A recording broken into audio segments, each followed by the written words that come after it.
আল্লাহ নবী বলেন, ইন্না মিন আফজালি আইয়ামিকুম ইয়াউমাল জুমুআ, দিনের মধ্যে শ্রেষ্ঠ দিন হলো জুমার দিন। সুবহানাল্লাহ। 7 দিনের মধ্যে শ্রেষ্ঠ দিন কোন দিন? জুমার দিন। কেন শ্রেষ্ঠ? নবী বলেন, ফাইন্নাহু খুলিকা ফীহি আদম, এই দিনে আদম আলাইহিস সালাতু ওয়াস সালামকে সৃষ্টি করা হয়েছে। ওয়াফীহি কুবিযা, আদম নবীকে শুক্রবারে তার জানটা নেওয়া হয়েছে। তাহলে আদম নবীর সৃষ্টি কি বারে? ইন্তেকাল কি বারে? শুক্রবারে। ওয়াফীহি আন-নাফাখা, এই শুক্রবারে সিংহায় ফু দেওয়া হবে। সুবহানাল্লাহ। ওয়াফীহি আস-সাইকা, শুক্রবারে কিয়ামত কায়েম হবে। বলেন, আদম নবীর সৃষ্টি কি বার? ইন্তেকাল, সিংহায় ফু, কিয়ামতের ময়দান শুক্রবার। এরপর আল্লাহ নবী বলেন, এই দিনে বেশি বেশি আমার উপর তোমরা দুরূদ শরীফ পাঠ করবা। সুবহানাল্লাহ।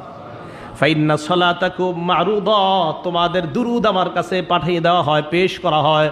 সাহাবারা